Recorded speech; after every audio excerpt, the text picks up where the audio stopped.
दोस्तों आपका 18 फरवरी को कक्षा 11वीं का रसायन शास्त्र केमिस्ट्री का वार्षिक परीक्षा का पेपर है। लगातार हम इसकी भी तैयारी करेंगे क्योंकि जो क्वेश्चन बताऊं 100% आपको मानकर चलना यही है आने हैं, इसलिए अच्छे से आपको वीडियो को देखते ही देखते तैयार करते जाना है। ओके, तो आज की इस वीडियो में दोस्तों मैं आपको 2 अंक की वाले अति महत्वपूर्ण प्रश्न उत्तर बताने वाला हूं। लगभग मैं आपको टॉप 50 क्वेश्चन बता दूंगा और क्वेश्चन तो बताऊंगा, सॉल्यूशन के साथ समझाते भी जाऊंगा। वीडियो को देखते ही देखते तैयार करते जाइएगा। ओके, तो ढूंढोगे अगर तो ही रास्ते मिलेंगे, ढूंढोगे अगर तो ही रास्ते मिलेंगे। मंजिल की फितरत है कि खुद चलकर नहीं आती, आपको क्या मंजिल के पास जाना पड़ेगा। आप सोचें कि मैं बैठे बैठा सोचता रहूं मेरी 95% बन जाए, तो ऐसा नहीं, आपको लगातार मेहनत करनी पड़ेगी। सबसे पहले दोस्तों हमारा क्वेश्चन आता है, एवोगैड्रो नियम क्या है। इंपॉर्टेंट है आपका। एवोगैड्रो नियम के अनुसार समान ताप व समान दाब पर समस्त गैसों के समान आयतन में अणुओं की संख्या क्या समान होती है। इंपॉर्टेंट है, तैयार करके रखिएगा। ओके, नेक्स्ट एवोगैड्रो संख्या इसका मान लिखिए। तो किसी पदार्थ के 1 ग्राम अणु में उपस्थित कुल अणुओं की संख्या एवोगैड्रो क्या संख्या कहलाती। कोई पदार्थ है उसकी 1 ग्राम अणु लेते हैं हम, उसमें जितने भी अणुओं की संख्या होगी वही क्या एवोगैड्रो संख्या है। संख्यात्मक मान कितना होता है इसका 6.023 गुणे 10⁻23। नेक्स्ट हमारा ऑब्जेक्ट पूछ लिया जाता है एवोगैड्रो संख्या का मान। ओके, तो याद रखना है। नेक्स्ट, विलयन की मोलरता पर ताप का क्या प्रभाव पड़ता है और क्यों। तो ताप बढ़ाने पर विलयन की क्या मोलरता का मान घट जाता है। अक्सर ये क्वेश्चन पूछा जाता है कि विलयन का क्या जो ताप बढ़ा देते हैं। ओके, तो क्या हो जाता है, मोलरता पर क्या प्रभाव पड़ता है। तो ताप बढ़ाने पर जो मोलरता होती है विलयन की घट जाती है, क्योंकि ताप में परिवर्तन से विलयन का आयतन में भी क्या परिवर्तन होता है। नेक्स्ट, स्टॉक विलयन क्या है। तो स्टॉक विलयन क्या है, सिंपल है, जो अधिक सांद्रता वाला विलयन होता है उसे हम क्या स्टॉक विलयन कहते हैं। तो क्या याद रखना है, अधिक सांद्रता वाला विलयन स्टॉक विलयन कहलाता है। ओके, ये आपका क्या एक वाक्य में भी आ सकता है। ओके, नेक्स्ट है परमाणु संख्या क्या है। बिल्कुल सिंपल है। ओके, और इंपॉर्टेंट भी है। जितने क्वेश्चन एकदम सेलेक्टेड की मैंने यहाँ लिए हुए हैं और 2-2 लाइन के सभी आंसर हैं दोस्तों। तो मैं कहूंगा वीडियो को देखते ही देखते आप तैयार करते जाइएगा, ये मत करिएगा क्यों कम समय है, 10 दिन बचे हुए हैं। ओके, तो आप सोचे मैं बाद में पढ़ लूंगा, अब ये काम नहीं रह गया बाद में पढ़ने का, सीधे जो क्वेश्चन मिले एकदम माइंड में सेट कर लीजिए। तो परमाणु संख्या क्या होती है। कोई भी परमाणु है, कोई परमाणु के प्रोटॉन की संख्या जितनी होगी वही उसकी क्या है परमाणु संख्या कहलाएगी। या हम कह सकते हैं इलेक्ट्रॉन की जितनी संख्या होगी वही क्या है परमाणु संख्या कहलाती है। क्योंकि किसी भी परमाणु में प्रोटॉन की संख्या और इलेक्ट्रॉन की संख्या क्या समान होती है, इसलिए हम कह सकते हैं परमाणु संख्या क्या है किसी भी परमाणु में उपस्थित इलेक्ट्रॉन की संख्या तो परमाणु संख्या कहलाएगी, या प्रोटॉन की संख्या परमाणु संख्या कहलाएगी। लिखना किस प्रकार से है, किसी तत्व की परमाणु संख्या उसके परमाणु के नाभिक में स्थित इकाई धनावेश यानी प्रोटॉन की संख्या या फिर नाभिक के बाहर स्थित इलेक्ट्रॉन की संख्या के बराबर होता है। ओके, तो परमाणु संख्या क्या होगी, चाहे प्रोटॉन की संख्या इक्वल टू होगा आपका इलेक्ट्रॉन की संख्या। ओके, आगे नेक्स्ट हमारा क्वेश्चन है द्रव्यमान संख्या क्या है।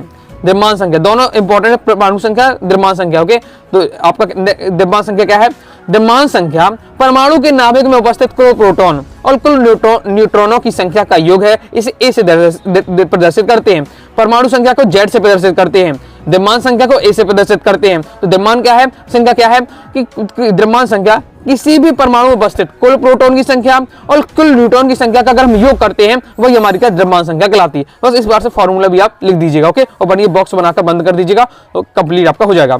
नेक्स्ट है मेंडली की आवर्त नियम क्या है। मेंडली पे जो आवर्त नियम क्या है ये पूछा जा रहा है। तो 1769 में रूसी वैज्ञानिक मेंडलीव ने तत्वों के वर्गीकरण हेतु आवर्त नियम दिया। उनके अनुसार तत्वों का भौतिक एवं रासायनिक गुण उनके परमाणु द्रव्यमानों के आवर्ती फलन होता है। बस यही है, बस एक लाइन में मेंडलीव का आवर्त नियम क्या है, तत्वों के भौतिक एवं रासायनिक गुण उनके परमाणु द्रव्यमान के आवर्ती फलन होते हैं। याद रखो कितना रखना है। ओके, नेक्स्ट हमारा क्वेश्चन है तो प्रभावी नाभिकीय आवेश और नाभिकीय आवेश में अंतर तो आपका दिया हुआ है। आपका प्रभावी नाभिकीय आवेश क्या है, परमाणु में बाह्यतम कोश के इलेक्ट्रॉनों पर नाभिक के द्वारा जो आकर्षण बल लगाया जाता है उसे हम क्या है नाभिकीय आवेश कहते हैं। नाभिकीय आवेश क्या है, नाभिक में उपस्थित प्रोटॉन के कुल आवेशों को हम नाभिकीय आवेश कहते हैं। यानी क्या कहलाता है, देखिए जो परमाणु के बीच में धन आवेशित है यानी प्रोटॉन है और क्या इलेक्ट्रॉन क्या है परमाणु चक्कर लगा रहे हैं, तो नाभिक द्वारा, नाभिक धनावेश है इलेक्ट्रॉन ऋणावेश है, तो नाभिक द्वारा इलेक्ट्रॉन को जो आकर्षण बल लगता है वो प्रभावी नाभिकीय आवेश कहलाता है। जबकि नाभिकीय आवेश क्या है, तो जो प्रोटॉन की जो कुल आवेश है, जो प्रोटॉन में कुल आवेश है वो आपका नाभिकीय आवेश कहलाता है। केवल प्रोटॉन की संख्या पर निर्भर नहीं करता है आपका प्रभावी नाभिकीय आवेश है। ओके, और इसमें इलेक्ट्रॉन की संख्या पर भी निर्भर करता है। जबकि नाभिकीय आवेश क्या है, केवल नाभिक में उपस्थित क्या प्रोटॉन की संख्या पर निर्भर करता है। इसमें क्या है इलेक्ट्रॉन से कुछ मतलब नहीं होता है। कंप्लीट आगे देख लेते हैं। नेक्स्ट हमारा क्वेश्चन है sp2 संकरण को उदाहरण से समझाइए। तो इस प्रकार के संकर में किसी परमाणु में संयोजी कक्षक के s कक्षक तथा 2p कक्षक आपस में अति व्यापक कर 3 समान sp2 संकरित कक्षक बनाते हैं। तो किससे इसका अति व्यापन होना चाहिए, s कक्षक का और 2p कक्षक का अति व्यापन होता है, तब हमारा क्या है sp2 संकरित कक्षक बनते हैं। ये 3 कक्षक समतलीय होते हैं और आपस में क्या है 120 डिग्री का कोण बनाते हैं। उदाहरण के लिए जैसे आपका BF3 है, BCl3 है, C2H4 के संकरण। ओके, तो ये आपको याद करके रखना है। नेक्स्ट हमारा ये वाला क्वेश्चन बहुत ज्यादा इंपॉर्टेंट है, प्रीवियस ईयर कई बार क्वेश्चन आ चुका है, जिसमें क्या कहा जाता है कि आपको निम्नलिखित अणुओं में सिग्मा तथा पाई आबंधों की कुल संख्या निकालनी पड़ती है। ओके, तो सिग्मा और पाई बंधों की संख्या कैसे निकालनी पड़ती है, बिल्कुल सिंपल रहता है। बस आपको इनकी क्या संरचना बनानी है और संरचना बना के क्या है सिग्मा और पाई बंधों की आपको संख्या गिन लेनी है। ओके, चलिए मैं आपको थोड़ा समझाता हूँ। यहाँ पर क्या है C2H2 है। ओके, इसकी संरचना बनानी है। तो यानी आपके 2 कार्बन है। ओके, तो 2 हमने क्या ले लिया, आपके 2 हमारे यहाँ कार्बन हो जाते हैं और हमारे क्या 2 H है। ओके, तो ये एक बॉन्ड से आपके जुड़ जाते हैं, क्योंकि हाइड्रोजन तो एक ही बॉन्ड से जुड़ सकता है। अब यहाँ कार्बन की संयोजकता कितनी है, 3 संयोजकता है। ओके, तो 3 कार्बन की संयोजकता नहीं 4 संयोजकता। ओके, तो 4 संयोजकता कार्बन की, तो एक तो हाइड्रोजन से जुड़ गया और 3 इन्होंने क्या आपस में डबल बॉन्ड बना लिए, ट्रिपल बॉन्ड बना लिए। तो ये आपकी होगी संरचना किसी C2H2 की। बस ये आपकी संरचना बन गई। अब आपको सिग्मा और पाई बंध करना है। कैसे करना पड़ता है, जो सिंगल बॉन्ड है वो आपका सिग्मा और डबल बॉन्ड वाली पाई कहलाते हैं। तो 1 2 3 ये आपका क्या है सिग्मा। तो आपके 3 कितने हो जाएंगे, 3 आपके हो जाएंगे सिग्मा बंध। ओके, पाई बंध कितने हैं, तो 2 और यहाँ से गिनेगा और 2 यहाँ से भी गिनना पड़ेगा। ओके, तो हो जाएगा 2 आपके हो जाएगा पाई बंध। ओके, इस प्रकार से हो जाएगा। तो पहले वाले में क्या हो जाएगा कि 3 सिग्मा है। ओके, और 2 क्या आपके पाई आबंध है। ओके, कंप्लीट हो जाता है। सेकंड वाली संरचना भी देख लेते हैं। क्या है सेकंड वाली संरचना, C2H4 है। ओके, इसे देख लेते हैं। तो इसमें आपको क्या है 2 तो आपके कार्बन है ही है, इसके साथ ही आपको इसमें क्या है 2 आपके हाइड्रोजन जुड़े हुए हैं। इस प्रकार से इसके 4 हाइड्रोजन है, तो 2 इसको हाइड्रोजन मिल जाते हैं, 2 इसके कार्बन को हाइड्रोजन मिल जाते हैं। कार्बन की संयोजकता 4 है, 2 हाइड्रोजन से पूर्ण हो गई, तो 2 अपने इन्होंने क्या डबल बॉन्ड बना लिए। तो ये इसकी संरचना हो जाती है। अब बस गिन लीजिए सिग्मा बंध 1 2 3 4, तो सिग्मा ये हो जाते हैं 5वां। तो 5 आपके यहाँ क्या हो जाते हैं सिग्मा बंध हो जाते हैं। ओके, और पाई बंध पूछे तो केवल एक डबल बॉन्ड कितना, एक ही है, तो एक आपका पाई हो जाएगा। तो पाई बंध हो जाएगा आपका 1, सिग्मा हो जाएगा दोस्तों आपके 5। ओके, तो इस प्रकार से तो यही आपका लिखा हुआ है, सिंपल है। आगे देख लेते हैं। नेक्स्ट ये आपका आता है, अक्सर पूछा जाता है क्वेश्चन, इसलिए मैंने आपको बता दिया, वो सिंपल रहता है। लवण जल अपघटन को उदाहरण से लिखिए। लवण जल अपघटन वह क्रिया है जिसमें लवण के ऋणायन या धनायन से क्रिया कर अम्लीय या क्षारकता उत्पन्न कर देते हैं। जल अपघटन क्रिया के फलस्वरूप विलयन क्या हो जाता है, अम्लीय होगा या फिर क्षारीय हो जाता है। उदाहरण के लिए जैसे सोडियम कार्बोनेट के जल अपघटन से क्या है विलयन क्या हो जाता है, क्षारीय हो जाता है। लवण जल अपघटन क्या कहलाता है, सिंपल है। लवण का कहना जल अपघटन कराना, जल अपघटन कराना, लेकिन किसी धनायन ऋणायन के जो विलयन होते हैं उनसे जब लवण क्या क्रिया करते हैं तो वो अम्लीयता या फिर क्षारकता उत्पन्न कर देते हैं। यही आपका क्या कहलाता है, जल अपघटन की क्रिया कहलाता है। और एक उदाहरण आपको याद करके रखना है। ओके, नेक्स्ट है ली-शताली के नियम, बहुत ज्यादा इंपॉर्टेंट है ली-शताली के नियम, तो इसे देख लेते हैं। तो ली-शताली के उत्कीर्णित अभिक्रिया के रासायनिक साम तथा दाब तथा सांद्रता पर पड़ने वाले प्रभाव को एक नियम के रूप में व्यक्त किया, जिसके अनुसार साम्यावस्था पर किसी भी अभिक्रिया के साम को निर्धारित करने वाले किसी कारक जैसे ताप, दाब, सांद्रता में परिवर्तन कर दिया जाए तो साम उस दिशा में अग्रसर हो जाता है जहां इस कारक में होने वाले परिवर्तन का प्रभाव नष्ट हो, अर्थात अभिक्रिया ऐसी दिशा में होने लगेगी जहां परिवर्तन के द्वारा उत्पन्न हुआ प्रभाव क्या है, नष्ट हो गया है। तो ये आपका जो इन्वर्टर कॉमा के अंदर बताइए आपका पूरा साम ली-शताली का पूरा नियम है। ओके, बहुत ज्यादा इंपॉर्टेंट चैप्टर से आपका ये ली-शताली के नियम ही मेन आपका टॉपिक है। तो ये 2 नंबर में नॉर्मल आसानी से पूछा जा सकता है, तो इसे भी आपको क्या तैयार करके रखना है। नेक्स्ट हमारा क्वेश्चन है पेड़िक प्रभाव को समझाइए। पेड़िक प्रभाव क्या होता है, संतृप्त कार्बन श्रृंखला के छोर पर इलेक्ट्रॉन ग्राही या दाता परमाणु उपस्थित हो तब क्या होता है, सिग्मा इलेक्ट्रॉन का क्या बहाव होता है संतृप्त कार्बन श्रृंखला में, यह सिग्मा इलेक्ट्रॉन गति पेड़िक प्रभाव कहलाता है। इसी साथ हम इलेक्ट्रोपरिमाणिक प्रभाव देख लेते हैं। तो इलेक्ट्रोपरिमाणिक क्या होता है, अस्थायी प्रभाव होता है। केवल आक्रमणकारी अभिकारकों की उपस्थिति में यह प्रभाव बहु आबंध बनाने वाले कार्बनिक यौगिक में प्रदर्शित होता है। इसमें आक्रमण करने वाले अभिकारक की मांग के कारण बहु आबंध से बंधित परमाणुओं में एक सहभाजित पाई इलेक्ट्रॉन युग्म का पूर्ण विस्थापन होता है। तो यह आपका दिया हुआ है इलेक्ट्रोमेरिक प्रभाव और आपका पेड़िक प्रभाव, दोनों तैयार करके रखना है। ओके दोनों की परिभाषा आ सकती है 2 नंबर में, ओके या फिर एक साथ पूछ लिया जा सकता है, या इनमें अंतर आ सकता है, अंतर भी आगे आपको बता दूंगा। ओके मूल क्या है, परमाणु अणुओं तथा आयनों आदि की संख्या को ज्ञात करने के लिए रासायनिक जिस इकाई का प्रयोग करते हैं उसे मोल कहते हैं। सिंपल जैसे हम दूध को नापते हैं, लिक्विड वाली चीजों को नापते हैं तो क्या लीटर में नापते हैं, ओके भार किसी भी सामान को नापते हैं हम, ओके तो हम क्या किलोग्राम में नापते हैं, सबके लिए ओके दूरी को नापते हैं किलोमीटर में नापते हैं, तो सबके लिए जब क्या इकाई बनाई गई है नापने के लिए, इसी प्रकार से अगर हमें परमाणु अणुओं आयनों की संख्या ज्ञात करने के लिए क्या किया जाता है, एक इकाई बनाई गई जिसे हम क्या कहते हैं, मोल कहते हैं। ओके नेक्स्ट आगे देख लेते हैं, मोलरता किसे कहते हैं, किसी विलयन के 1 लीटर आयतन में उपस्थित विलय के मोलों की संख्या उस विलयन की मोलरता कहलाती है। इसे क्या है कैपिटल एम से प्रदर्शित करते हैं, मोलरता, नॉर्मलता, फॉर्मलता, पार्ट्स पर मिलियन, ये वाली टॉपिक आपका है, आप क्लास 12 तक पहुंच जाएंगे, आपको यही आपको मिलने वाले हैं विलयन वाले चैप्टर, जो आपका यहाँ फर्स्ट चैप्टर क्लास 12 में। ओके नेक्स्ट है गुणित अनुपात का नियम, इंपॉर्टेंट है, ये भी आ चुका है आपका, एकदम सभी सिलेक्टेड है जो आपके प्रीवियस ईयर में आ चुके हैं, उनको भी पूरा लिया गया है। ओके तो गुणित अनुपात का नियम का प्रतिबंध क्या 1803 में जॉन डाल्टन ने किया था। इस नियम के अनुसार जब 2 तत्व परस्पर सहयोग करते हैं, 2 या 2 से अधिक यौगिक बनाते हैं, तब एक तत्व की भिन्न भिन्न मात्राएं जो दूसरे तत्व के निश्चित द्रव्यमान से सहयोग करती हैं परस्पर एक क्या है गुणित अनुपात में होती हैं। तो इसे आपको अच्छे से तैयार कर लीजिएगा। नेक्स्ट स्थिर अनुपात का नियम, स्थिर अनुपात के नियम के अनुसार प्रत्येक रासायनिक यौगिक में उसके अवयवी तत्व भारानुसार सदैव एक निश्चित अनुपात में होते हैं, पाए जाते हैं, चाहे वह किसी भी विधि से प्राप्त किए गए हों। जैसे एग्जाम्पल की हम बात करते हैं, H2 है जैसे आपका जल हो जाता है, ओके H2 है जैसे, तो अब ये जल है, जल H2 है तो आप कहीं से भी प्राप्त करें, ओके चाहे आपका है हैंडपंप का पानी ले, चाहे आपके कुएं का पानी ले, कहीं से भी आप तालाब का पानी ले, कहीं से भी समुद्र का पानी ले, यहाँ जल का जो फॉर्मूला होगा H2O ही होगा। तो वही बताया जा रहा है प्रत्येक रासायनिक यौगिक में उसके अवयवी तत्व भारानुसार सदैव के निश्चित अनुपात में होते हैं। तो यहाँ जल का जो हाइड्रोजन में अनुपात कितना है, 2 अणु रहते हैं, ओके और ऑक्सीजन कितने अणु रहते हैं, 1 अणु रहता है। H2O का मतलब यही है कि हाइड्रोजन के 2 परमाणु और आपके ऑक्सीजन के 1 परमाणु, यही आपका अनुपात रहता है। ओके तो मतलब 2:1 में पाया जाता है, ओके हाइड्रोजन ऑक्सीजन, तो बस यही अनुपात हर जगह एक से रहने वाला है। तो प्रत्येक रासायनिक यौगिक में उसके अवयवी तत्व भारानुसार सदैव एक निश्चित अनुपात में होते हैं, चाहे वह यौगिक किसी भी विधि से प्राप्त किए हो गए, चाहे आपकी कुएं का पानी ले,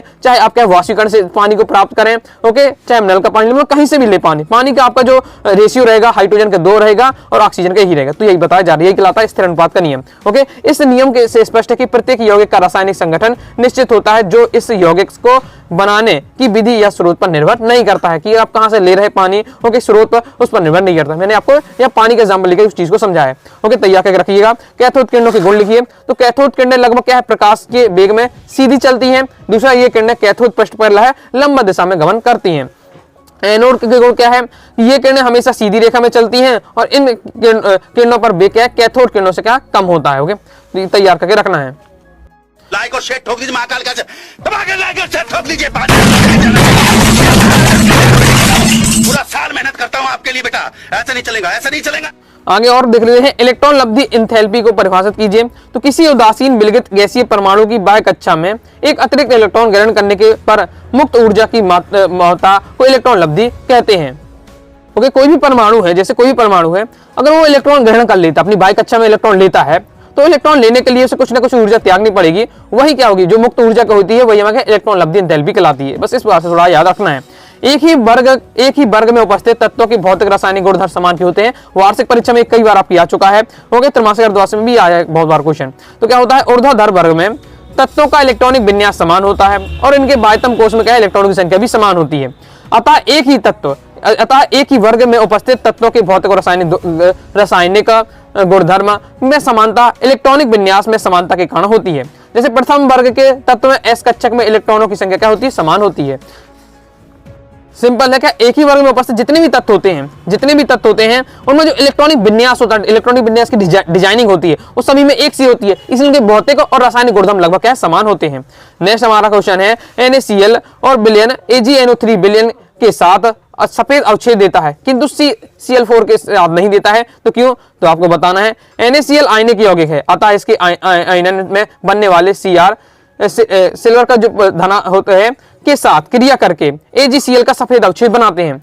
इसके विपरीत जब CCl4 में क्या Cl से कार्बन से क्या संयोजकता बंध द्वारा जोड़ जाता है, इसलिए क्या इसमें CCl4 अवक्षेप नहीं मिलता है। देखिए इसमें अवक्षेप मिल जाता है क्योंकि AgCl बनता है जो कि एक अवक्षेप होता है, जबकि ये क्या है इसमें बंध पूरा बन जाता है, पूरे बंध बन जाते हैं तो कुछ अवक्षेप नहीं बनता। ओके जैसे संगणक के नियम लिखिए, कोई दो आपको नियम बताना है। संगणक क्या नियम होते हैं? संगणक में भाग लेने वाले ऑर्बिटल लगभग क्या है, समान ऊर्जा वाले, अर्थात उनकी क्वांटम संख्या क्या है, समान होनी चाहिए। क्योंकि संगणक में भाग लेने वाले ऑर्बिटों की संख्या के बराबर ही नए संकरित ऑर्बिटल बने। अमोनिया को लुईस क्षारक क्यों कहते हैं? बहुत ज्यादा महत्वपूर्ण है क्वेश्चन। तो अमोनिया में लुईस क्षारक इसलिए कहते हैं क्योंकि अमोनिया के पास असभाजित इलेक्ट्रॉन युग्म है, इलेक्ट्रॉन युग्म पाया जाता है। अमोनिया के पास क्या इलेक्ट्रॉन युग्म पाया जाता है? अमोनिया इस इलेक्ट्रॉन युग्म को रासायनिक प्रक्रिया में दान कर देता है। इलेक्ट्रॉन क्या करता है? तो लुईस क्षारक क्या कहलाते हैं? जो इलेक्ट्रॉन युग्म में दान करे, इलेक्ट्रॉन युग्म में दान करे। अमोनिया के पास क्या है भैया? अमोनिया के पास इलेक्ट्रॉन युग्म है, तो वो क्या है, जब भी रासायनिक अभिक्रिया होती है तो इलेक्ट्रॉन युग्म का दान कर देता है, इसलिए लुईस क्षारक कहलाता है। ओके, नेक्स्ट प्रबल विद्युत अपघट्ट किसे कहते हैं? तो वे विद्युत अपघट्ट जो विद्युत धारा प्रवाहित करने पर विलयन में पूर्ण आयनित हो जाते हैं, प्रबल विद्युत अपघट्ट कहलाते हैं। ओके, सिंपल आपका दिया हुआ है कि अगर कोई भी विद्युत अपघट्ट है, कोई भी विद्युत अपघट्ट है, तो उसमें हम क्या है, धारा प्रवाहित कर रहे हैं। ओके, धारा प्रवाहित कर रहे हैं, तो उसमें अगर पूरा आयनित हो जा रहा है, पूर्ण आयनित हो जा रहा है, तो प्रबल विद्युत अपघट्ट कहलाएगा। और अगर अल्प आयनित हो, विद्युत धारा, अगर किसी भी विद्युत अपघट्ट में हम विद्युत धारा प्रवाहित कर रहे हैं, तो उसको आपको है अपूर्ण आयनित हो रहा है। ओके, मतलब पूर्ण आयनित नहीं हो रहा है, तब वो हमारा क्या कह रहा है, दुर्बल विद्युत अपघट्ट कहलाएगा। ओके, याद नाम को रखिएगा, परिभाषा सिंपल है, आपको याद बस रखना है। NaCl, NaOH ये सब आपके क्या है, प्रबल विद्युत अपघट्ट है। ओके, आगे देख लेते हैं, कार्बोनियम आयन क्या है? तो वह ऋणावेश आयन जिस पर ऋण आवेश कार्बन पर होता है, कार्बोनियम आयन कहलाता है। और इसे क्या है, कार्बोनियम आयन भी कहते हैं। कार्बोनियम आयन में समान संबंध विखंडन से क्या फलस्वरूप प्राप्त होता है। आगे नेक्स्ट आपका है कार्बोकैटायन क्या है। ओके, तो आगे बढ़ने से पहले दोस्तों बताना चाहूंगा, अगर प्रॉपर तैयारी करना चाहते हैं, क्लास 11th वार्षिक परीक्षा में क्या तबाही बचाना चाहते हैं और क्या है पूरे इंपॉर्टेंट आपके क्वेश्चन आंसर की PDF प्राप्त करना चाहते हैं, तो क्लास 11th केमिस्ट्री के कोर्स को ज्वाइन कर सकते हैं 90 39 53 44 79 इस दिए व्हाट्सएप नंबर मैसेज करके। क्योंकि इसमें दोस्तों आपको क्या है पूरे इंपॉर्टेंट क्वेश्चन आंसर की पूरे PDF मटेरियल दिया जाएगा, साथ ही आपको कंप्लीट डिटेल से नोट्स रहने वाले हैं। ओके, प्रीवियस ईयर पेपर रहेगा, मॉडल पेपर भी आपको दिया जाएगा, जिससे आप क्या है प्रॉपर अच्छे से तैयारी कर पाएंगे। नेक्स्ट कार्बोकैटायन क्या है, तो पूछा जा रहा था कार्बोकैटायन क्या है, तो जिसका कार्बन परमाणु धनावेशित होता है उसे कार्बोकैटायन या कैटायन या कार्बोनियम आयन कहते हैं। ओके, ये आपको तैयार करके रखना है। नेक्स्ट द्रव अविनाशिता का नियम इंपॉर्टेंट है और बहुत ज्यादा आसान भी है। ओके, पढ़ते ही आपको समझ में आ जाएगा क्या है कि द्रव अविनाशिता का नियम या द्रव्यमान संरक्षण का नियम, दोनों एक ही नाम है। ठीक है, द्रव अविनाशिता, अविनाशिता यानी जिसे विनाश न किया जाए, द्रव्य यानी पदार्थ को कभी विनाश न किया जाए। ओके, उसके नाम में ही राज छुपा हुआ है। द्रव्यमान संरक्षण का नियम यानी द्रव्यमान यहाँ क्या है, सुरक्षित रहता है। किस प्रकार से नियम क्या है, किसी भी रासायनिक अभिक्रिया में भाग लेने वाले पदार्थों की मात्राओं का योग रासायनिक क्रिया से बनने वाले पदार्थों की मात्रा के योग के बराबर होता है। अर्थात रासायनिक क्रिया में द्रव्य को ना तो हम नष्ट कर सकते हैं, ना किया जा सकता है, ना ही उत्पन्न किया जा सकता है, बस एक रूप में दूसरे रूप में हम क्या बदल देते हैं। ओके, तो बस यही बताया जा रहा है कि किसी भी रासायनिक अभिक्रिया में भाग लेने वाले जितने भी पदार्थ का योग है, ओके, वो रासायनिक क्रिया में क्या है बनने वाले जो पदार्थ होता है, हमारा उत्पाद होता है, ओके, वो उतना ही रहने वाला है, ना ही वो क्या है नष्ट होता है, बस ओके, ना ही उसे हम क्या है द्रव जो पदार्थ होता है, ना ही उसे हम नष्ट कर सकते हैं, ना ही हम क्या है उसे उत्पन्न कर सकते हैं। जैसे हम थोड़ा समझते हैं, ओके, जैसे हम यहाँ थोड़ा देख लेते हैं, जैसे हम यहाँ H2 के रहते हैं। ओके, H2 और O2 की जब क्रिया होती है तो क्या बनता है, हमारा H2O बनता है। ओके, जल बनता है। ओके, तो हमें क्या है इसे संतुलित करने के लिए ओ भी आपका लगाने दो भी लगाएंगे। ओके, तो अब यहाँ देख सकते हैं, यहाँ क्या आप देख सकते हैं, यहाँ दोस्तों आप देख सकते हैं, यहाँ भी आपको 2 रहने वाला। तो यहाँ आप देखिए जैसे ये पूरा संतुलित समीकरण हो गया हमारा। ओके, तो यहाँ हाइड्रोजन की संख्या 4 है, तो यहाँ भी दोस्तों आपकी हाइड्रोजन की संख्या 4 रखनी ही पड़ेगी। यहाँ ऑक्सीजन 2 है, तो यहाँ ऑक्सीजन भी क्या है 2 लगाना, तो ये आपका 2 हो जाएगा, ऑक्सीजन भी 2 है। तो इस प्रकार से इसलिए आपका द्रव्यमान अविनाशिता के नियम के कारण ही या द्रव्यमान संरक्षण के नियम के कारण हम क्या है जो हमारी रासायनिक समीकरण होते हैं हम क्या है हमेशा क्या संतुलित करते हैं। ओके, तो आगे देख लेते हैं, क्योंकि क्या कहता है कि जो आपका हाइड्रोजन अगर यहाँ 4 अणु लिए तो यहाँ भी 4 होंगे, 2 लिए तो 2 होंगे, इस प्रकार से। ओके, अब नेक्स्ट है गैलुसेक का गैसीय आयतन संबंधी नियम, तो इसे भी आपको देख लेना, तैयार कर लेना है कि जब गैस परस्पर सहयोग करती हैं तो उनके आयतनों में एक सरल अनुपात होता है। यदि उनके सहयोग से बना हुआ पदार्थ भी गैस हो तो उनका आयतन भी क्रियाकारी गैसों के आयतन के सरल अनुपात में होता है, जबकि सभी आयतन एक ही ताप पर दाब के लिए जाते हैं। ओके, नेक्स्ट आपको तैयार कर लेना है सार्थक अंकों की संख्या, बहुत ज्यादा इंपॉर्टेंट है, ऑब्जेक्ट में अक्सर पूछा जाता है या फिर 2 नंबर से आ सकता है। जैसे मैंने आपको क्वेश्चन यहाँ बता रहा हूँ कि आपको सार्थक पूछ लिया जा सकता है कि सार्थक अंकों की संख्या बताइए। ओके। पॉइंट के बाद जितने जीरो उनका महत्व नहीं रहता है, उनके पॉइंट वाले जो आगे नंबर होते हैं उनका महत्व रहता है। ओके, तो ये आपका क्या होगा, इसमें क्या है 3 सार्थक आपके अंक हो जाएंगे। यहाँ बात करें, यहाँ पॉइंट ही नहीं है तो पूरे मेन नंबर है तो 4 है तो 4 सार्थक अंक हो जाएंगे। और इसके बहुत प्रकार के नियम है, एक बार आप अलग से सीख लीजिएगा। आप कहेंगे मुझसे तो मैं आपकी अलग से वीडियो बना दूंगा, शॉर्ट में आपको समझा दूंगा। ओके, नेक्स्ट हमारा क्वेश्चन है H2O और NaCl के मोलर द्रव्यमान का परिकलन कीजिए। बस मोलर द्रव्यमान आपको निकालना है इनका, या मोलर द्रव्यमान या आणविक द्रव्यमान कहा जाए। तो ये कितने किस प्रकार से निकलेगा, देखिए दो गुणे हो जाएगा हाइड्रोजन परमाणु, क्योंकि हाइड्रोजन परमाणु 2 है। ओके, ऑक्सीजन कितना, एक ही है तो एक ही हो जाएगा। ओके, 2 गुणे हाइड्रोजन परमाणु द्रव्यमान कितना होता है 1, ऑक्सीजन का परमाणु देखो 16, तो जगह 2 गुणे 1 है 2, ये 16 2 क्या हो जाएगा 18 हो जाएगा, तो 18 AMU हो जाएगा। NaCl कैसी प्रकार से निकालें, तो Na का आपका सोडियम का परमाणु द्रव्यमान और आपका क्लोरीन का परमाणु द्रव्यमान, सोडियम का परमाणु द्रव्यमान 23 है, क्लोरीन का परमाणु द्रव्यमान 35.5 होता है, जोड़ेंगे तो आपका 58 AMU आ जाएगा। ये अभी आपको शॉर्ट में थोड़ा समझाया जा रहा है, आगे 12th में इसका बहुत ज्यादा यूज होता है, डायरेक्ट आपको निकाल के रखना पड़ेगा। ओके, इसलिए सीख के रखिएगा। ओके, प्रकाश की द्वितीय प्रकृति का सिद्धांत क्या है, ये भी आप 12th में अच्छे डिटेल से पढ़ेंगे। क्या है कि द्वितीय प्रकृति कहता है, क्या कहता है कि डी ब्रोगली के अनुसार प्रकाश अन्य विद्युत चुंबकीय विकिरणों में दोहरी प्रकृति का समान ही यह पदार्थ में तरंग और कण दोनों ही होता है। मतलब जो प्रकाश जो चलता है, तो डी ब्रोगली करते हैं प्रकाश चलता है वो कण की भांति भी चलता है और तरंग की भांति भी चलता है। ओके, दोनों गुण प्रदर्शित करता है, इसलिए द्वितीय प्रकृति कहते हैं। द्वितीय प्रकृति यानी दो नेचर दिखा रहा है, क्योंकि कण की भांति भी देखो प्रकाश चलता है और क्या है तरंग की भांति प्रकाश चलता है, इसलिए इसे क्या है प्रकाश की द्वितीय प्रकृति कहते हैं, दोहरी प्रकृति कहते हैं। हुंड का नियम बहुत ज्यादा महत्वपूर्ण क्वेश्चन है, प्रीवियस ईयर में कई बार आ चुका है। हुंड का नियम, किसी भी उपकोषों में समस्त कक्षकों में इलेक्ट्रॉनों के जोड़े तब तक नहीं बनते हैं जब तक क्या है किसी भी उपकोष में समस्त कक्षाओं में एक इलेक्ट्रॉन नहीं चला जाता। जब आप क्या है इलेक्ट्रॉन भरते हैं, ओके, इस प्रकार से आप यहाँ इलेक्ट्रॉन भरते हैं, जैसे पी का है, पी कक्षा के आपका तो कितने होते हैं 1 2 3 4 1 2 3 4 5, हाँ 5 होते हैं आपके। ओके, तो इसमें जब आप इलेक्ट्रॉन भरेंगे तो आपको है पहले ऐसा नहीं, देखिए दो एक कक्षक में दो इलेक्ट्रॉन भर सकते हैं, लेकिन ऐसा नहीं कि आप इस टाइप से भरें, ऐसे नहीं भरना पड़ता। ओके, किस प्रकार से भरना पड़ता है, इसका तरीका आपका किस प्रकार से रहता है 1 2 3 4 5। ओके, तो पहले सबको एक एक देना पड़ेगा, सबको पहले एक एक देना पड़ेगा। अगर बच रहा है इलेक्ट्रॉन तब दूसरे को आप देना स्टार्ट करोगे। तो इस टाइप से वही बताया जा रहा है कि इलेक्ट्रॉन के जोड़े तब तक नहीं बनते जब तक कि उपकोष में समस्त कक्षक है, समस्त कक्षकों में हमारे जितने भी कक्षा है सबको पहले हमें एक एक इलेक्ट्रॉन बांटना पड़ेगा। ओके, फिर इस आंशिक रूप से भरे हुए कक्षकों को एकांकी इलेक्ट्रॉन नए युग्मों के साथ इस प्रकार जोड़ी बनाते हैं। दोनों इलेक्ट्रॉनों का चक्र स्पिन विपरीत दिशा में होता है। तो मैंने तो आपका पहली लाइन में आपको बताया जा रहा है हुंड का नियम, अच्छे से आपको तैयार करना है, लिख लिख कर एक बार प्रैक्टिस कर लीजिएगा, तैयार हो जाएगा। आयनन एंथैल्पी क्या है, तो गैसीय अवस्था में किसी तत्व के एक विलगित परमाणु से एक इलेक्ट्रॉन को बाहर निकलने में जितनी ऊर्जा की आवश्यकता होती है उस तत्व की आयनन एंथैल्पी कहते हैं। ओके,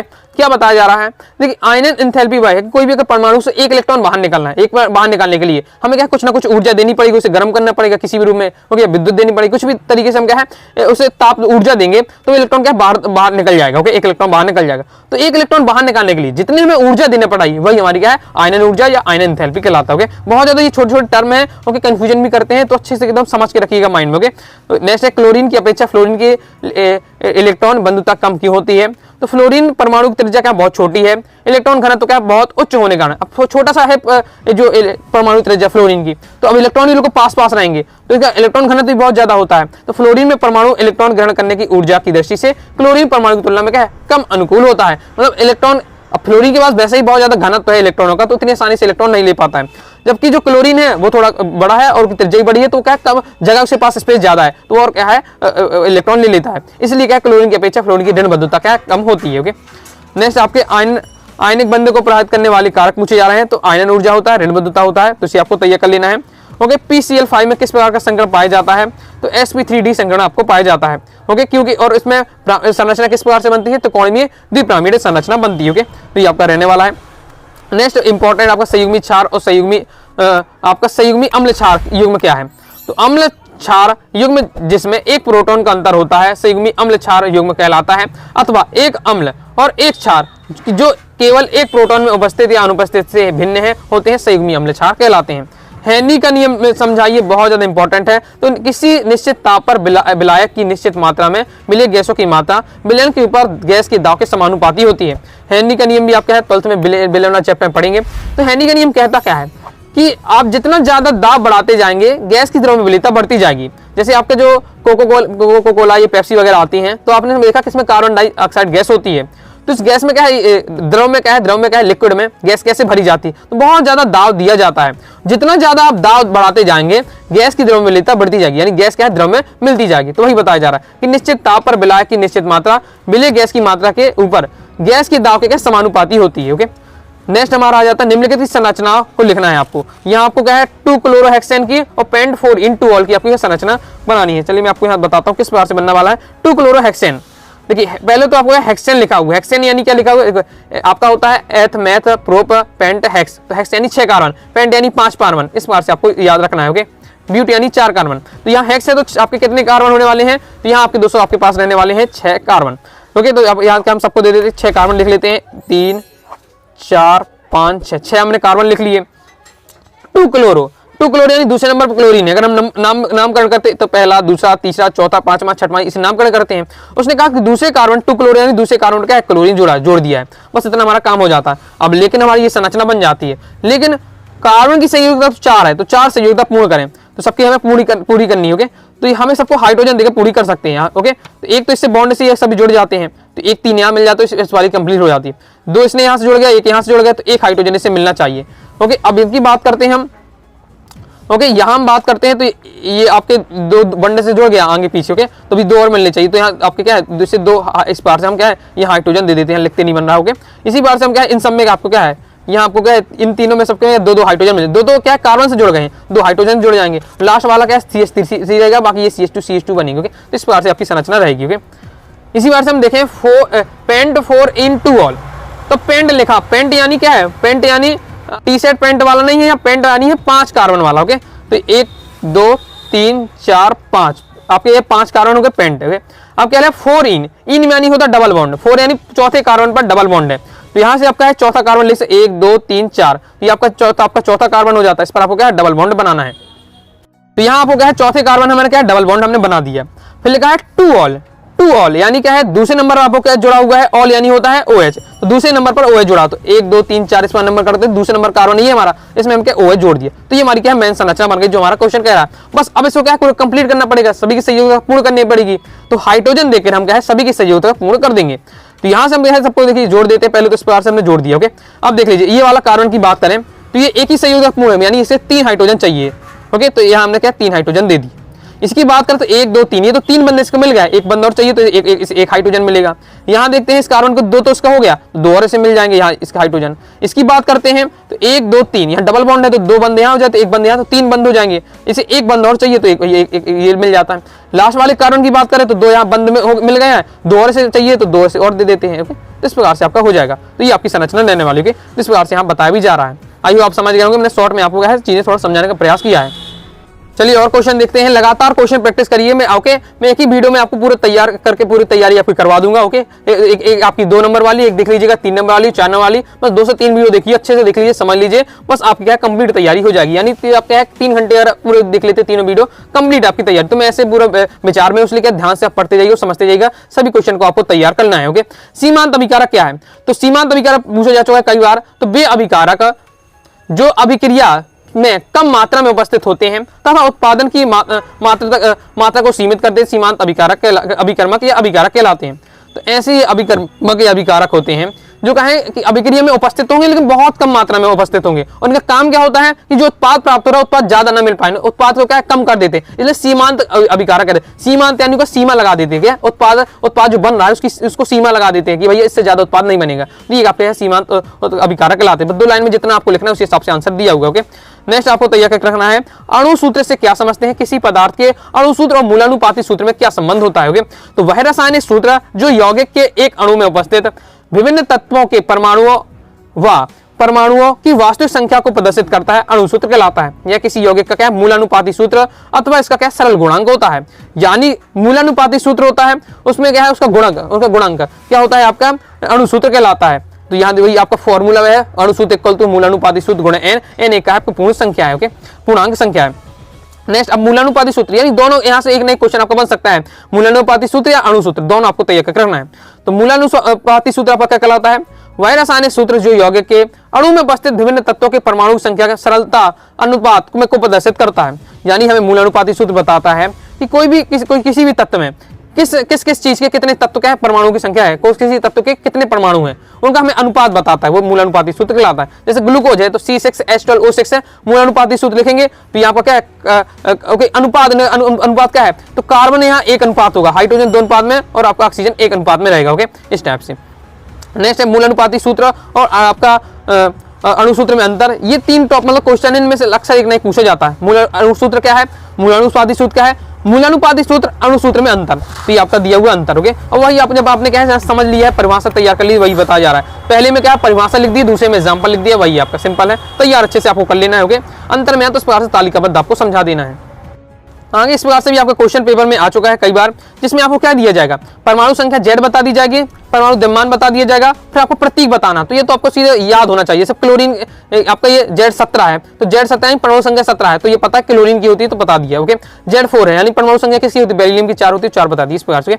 नेक्स्ट 10, 18, 24 ये परमाणु क्रमांक है, तो इनका इलेक्ट्रॉनिक विन्यास और प्रतीक बताना। तो पहले इलेक्ट्रॉनिक विन्यास तो बन जाएगा, लेकिन अब पहले से आपको पता होगा 10 किसकी होती है, नियोन की, 18 आर्गन की, 24 क्रोमियम की, तभी आप इसे लिख पाएंगे। तो ये तो आपको थोड़ा फैक्ट वाला क्वेश्चन है जो आपको पहले से तैयार होना चाहिए। आयनन विभाग क्या होता है, तो आयनन विभाग को तैयार करके रखना है, ये इंपॉर्टेंट है आपका। ओके, परमाणु त्रिज्या को समझाइए, तो परमाणु त्रिज्या के कम ही आपका आता है, लेकिन एक बार पढ़ के रखना है। ओके, ऑब्जेक्ट में पूछा जा सकता है। इसके बाद जो आपका नेक्स्ट इंपॉर्टेंट है आपका आवंधित आणविक कक्षक और प्रतिबंधित आणविक कक्षक में, ये भी कम इंपॉर्टेंट है, तो इसे भी आपको एक बार नजर देख के रखना है। ओके, फिर नेक्स्ट आपका अनुनाद। ओके, तो अनुनाद क्या होता है कि अनुनाद जब किसी अणु को केवल एक ही संरचना द्वारा पूर्ण रूप से प्रदर्शित न किया जा सके, बल्कि अणु अभिलाक्षिक गुणों की व्याख्या 2 या 2 से अधिक विभिन्न संरचनाओं द्वारा की जाए, तो अणु को इस संरचनाओं को अनुनादी संकर कहा जाता है तथा इस गुण का अनुनाद कहलाता है। ओके, और जब भी अनुनाद का जब सूत्रों के आता है तो इस प्रकार का साइन लगाते हो कि ये वाला इस प्रकार का इसमें साइन लगता है। ओके, लुईस अम्ल क्या होता है, तो वे अणु, आयन या मूलक जिसके केंद्रीय परमाणु में अपना अष्टक पूर्ण करने के लिए एकांकी इलेक्ट्रॉन युग्म की आवश्यकता होती है, लुईस अम्ल कहलाते हैं। मतलब लुईस अम्ल में क्या होता है, जो परमाणु होता है वो मतलब आपका एकांकी इलेक्ट्रॉन युग्म लेता है, उसे आवश्यकता होती है तो वो लेता है। यानी आपको माइंड में रखना है कि जो परमाणु एकांकी इलेक्ट्रॉन युग्म ले वो आपका कहलाता है लुईस अम्ल। लुईस क्षार का कहलाता है जो एकांकी इलेक्ट्रॉन युग्म दे, यानी एकांकी इलेक्ट्रॉन युग्म का दान करे वो लुईस क्षारक, जो एकांकी इलेक्ट्रॉन युग्म ले वो आपका लुईस अम्ल कहलाता है। इस बार से याद रखिएगा, आपका कंप्लीट हो जाएगा। ओके, योगात्मक अभिक्रिया क्या है, तो योगात्मक अभिक्रिया मुख्यतः असंतृप्त हाइड्रोकार्बन द्वारा प्रदर्शित होती है, जिसमें 2 अणु आपस में सहयोग करके एक अणु बनाते हैं। सिंपल है, योगात्मक क्रिया यानी 2 अणु मिलकर योग कर जाए, योग का नहीं मिलना, 2 अणु मिलकर क्या एक अणु का निर्माण करें, योगात्मक अभिक्रिया। ओके, नेक्स्ट विलोपन अभिक्रिया है, तो विलोपन अभिक्रिया किसमें विलोप हो जाता है, किसका विलोपन अभिक्रिया 2 या 2 से अधिक अणु परमाणु कार्बनिक यौगिक से बाहर निकल जाते हैं। ओके, इसमें क्या होता है आपका किसी न चीज का आपका विलोप होता है। यहाँ आपका क्या है, जल निकल गया है आपका। ओके, तो यहाँ OH का आपका विलोप हो जाता है इस टाइप से। ओके, तो ये आपका दिया हुआ है, तो इसे आपको अच्छे से तैयार कर लेना है। तो इस प्रकार से दोस्तों मैंने कंप्लीट आपके 2 अंक वाले जो भी इंपॉर्टेंट है सभी आपको कवर करा दिए हैं। सभी क्वेश्चन तैयार कर लीजिए, 2 नंबर की आपको अच्छी तैयारी हो जाएगी। बाकी दोस्तों प्रॉपर तैयारी करना चाहते हैं 90 39 53 40 79 इस दिए व्हाट्सएप नंबर मैसेज करके आप क्या है पूरा PDF मटेरियल प्राप्त कर लीजिए, तो आपको क्या पढ़ने में आसानी होगी, पूरे नोट्स मिल जाएगा, साथ ही प्रीवियस पेपर मॉडल पेपर मिल जाएगा, तो अच्छी तैयारी दोस्तों आपकी हो जाएगी। तो वीडियो पसंद आए वीडियो लाइक करके सब्सक्राइब जरूर कर दीजिएगा, साथ ही दोस्तों टेलीग्राम चैनल व्हाट्सएप चैनल को ज्वाइन कर लीजिएगा। कोई दोस्तों डाउट होता है कमेंट बॉक्स में आप जरूर पूछ लीजिएगा। मिलते हैं नेक्स्ट वीडियो में, तब तक के लिए बाय बाय।